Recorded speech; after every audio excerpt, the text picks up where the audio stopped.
કડી અને વિસાવદર વિધાનસભાની પેટા ચૂંટણીને લઈ આજે ભાજપ અને કોંગ્રેસ ઉમેદવારના નામની જાહેરાત કરી શકે છે।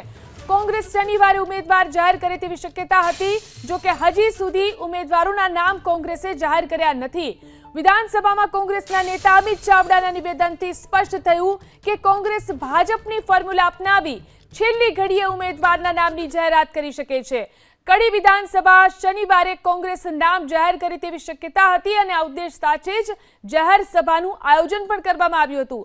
જો કે ઉમેદવાર જાહેર ન થતા છેવટે જાહેર સભામાં કોંગ્રેસના પ્રદેશ પ્રમુખ શક્તિસિંહ ગોયલે ત્રણેય દાવેદારને એક મંચ પર રાખી ત્રણેયમાંથી કોઈને પણ ટિકિટ મળે તો એક સંપ થઈ ચૂંટણી લડવાની રહેશે તેવી જાહેરમાં ખાતરી પણ આપી હતી। આ તરફ વિસાવદરમાં ભાજપના ત્રણ દાવેદાર વચ્ચે ટિકિટ માટે જંગ જામ્યો છે।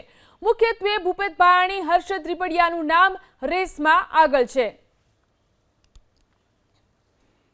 તો ભાજપમાં કડીના ઉમેદવાર તરીકે ત્રણ નામો ચર્ચાઈ રહ્યા છે। પિયુષ સોલંકી, પ્રહલાદ પરમાર, કાજલ મહેરિયાના નામ ચર્ચામાં છે, ત્યારે કોંગ્રેસે પણ હજી સુધી નામ જાહેર કર્યા નથી। કોંગ્રેસમાં વિસાવદરના ઉમેદવાર તરીકે ત્રણ નામો ચર્ચાઈ રહ્યા છે।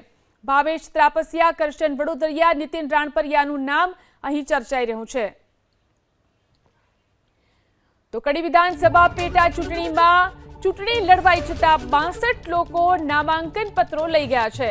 અત્યાર સુધીમાં 3 ઉમેદવારોએ ફોર્મ ભર્યું। હજી સુધી ભારતીય જનતા પાર્ટી અને કોંગ્રેસ પાર્ટી દ્વારા કડી વિધાનસભાની ચૂંટણી માટે ઉમેદવારોની જાહેરાત થઈ નથી। શંકરસિંહ બાપુની પ્રજાશક્તિ ડેમોક્રેટિક પાર્ટીના ડોક્ટર ગિરીશ કાપડિયા, સરદાર વલ્લભભાઈ પટેલ પાર્ટીના કમલેશભાઈ મકવાણા તેમજ રાઇટ ટુ રિકોલ પાર્ટીના જયેન્દ્ર કરસનભાઈ રાઠોડ દ્વારા કડી પ્રાંત કચેરી ખાતે નામાંકન પત્ર ભરવામાં આવ્યા છે।